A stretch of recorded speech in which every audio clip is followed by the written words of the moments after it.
Di sela-sela nunggu mengajar ada nasihat penting, siapa tahu bermanfaat buat antum sekalian.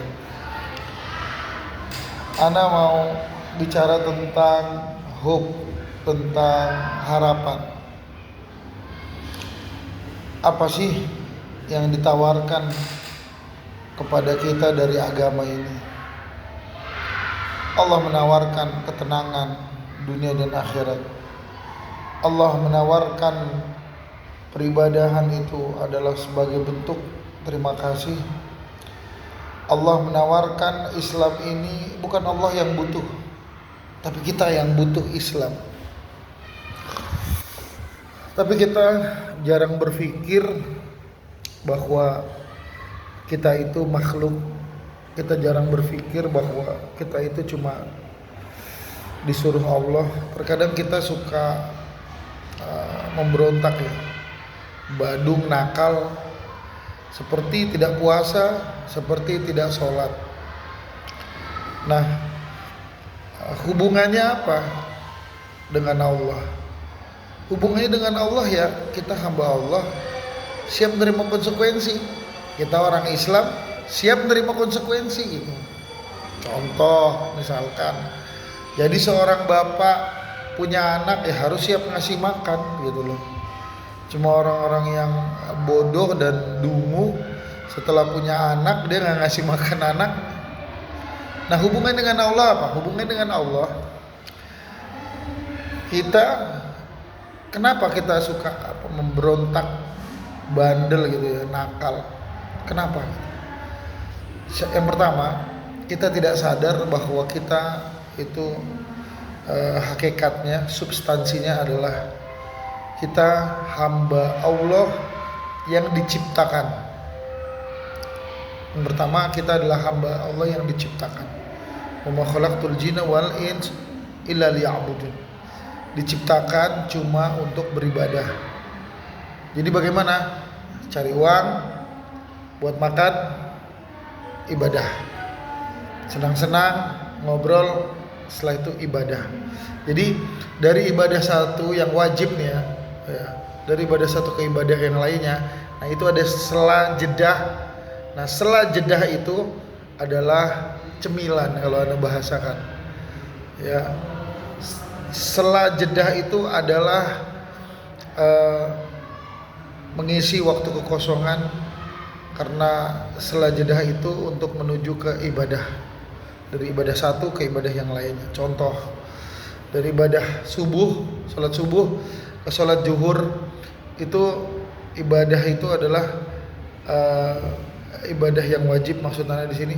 Cuma di sela waktu dari subuh ke zuhur itu dipergunakan untuk menunggu waktu sholat berikutnya. Nah, menunggu waktu sholat berikutnya itu disebut dengan bekerja, disebut dengan apa? Ngurusi hobi, apalagi disebut dengan discuss, disebut dengan ya, macam-macam lah, ngobrol, bergaul dan lain sebagainya. Cuma intinya hamba Allah harus menanti ibadah. Karena kalau tidak menanti ibadah, dia nanti akan meremehkan ibadah. Itu yang pertama. Ya. Yang kedua, sadar diri siapa dirimu gitu loh. Artinya gini loh, dari jutaan ya, maksudnya buah dari seorang ayah, anak pakai bahasa halus ya, buah dari seorang ayah yang dipancarkan ya, emanasi kepada seorang istrinya, maka kita ini yang ada ini, kenapa harus kita gitu yang terpilih ya, dari jutaan gitu, dari jutaan telur gitu, kenapa harus kita? Nah, kita itu sebagai pemenang. Nah, kita sebagai pemenang, lalu dengan tersaringnya gitu, dengan kompetitifnya buah-buah telur itu, kita sebagai pemenang lah, kok nggak dianggap gitu. Nggak dianggap apa? Nggak dianggap malas sholat ya malas aja, malas puasa ya malas. Padahal kita hidup di dunia ini melewati fase-fase yang ternyata kita bisa hidup sampai sedewasa ini, sebesar ini. Maka harus sadar diri. Sadar diri. Siapa aku? Aku ya adalah seseorang yang memenangkan dari telur-telur itu semua. Yang kedua, aku adalah yang tidak dimatikan Allah pada saat bayi atau muda. Aku adalah konsisten yang terus mendapatkan rezeki. Aku adalah yang terus mendapatkan kesehatan sehingga sampai saat ini. Maka dengan itu semua dan kelebihan itu semua, maka kita wajib berterima kasih dan beribadah kepada Allah. Intinya ibadah kepada Allah. Cuma kan kita harus memberikan ekspresi, memberikan intuisi, memberikan negasi agar orang yang tidak mau beribadah itu beribadah. Nah, kenapa mereka tidak mau bergerak? Yang ketiga, kenapa mereka tidak mau bergerak beribadah? Yang pertama, dia tidak mengenal dirinya itu siapa. Tadi yang kedua yang ketiganya ini, dia tidak mengenal Allah Subhanahu wa taala. Dia tidak mengenal Rabb-nya. Kalau dia mengenal Allah dan mengapa harus tercipta kita, insya Allah dia pasti akan beribadah. Ya, mengenal Allah dengan ilmu.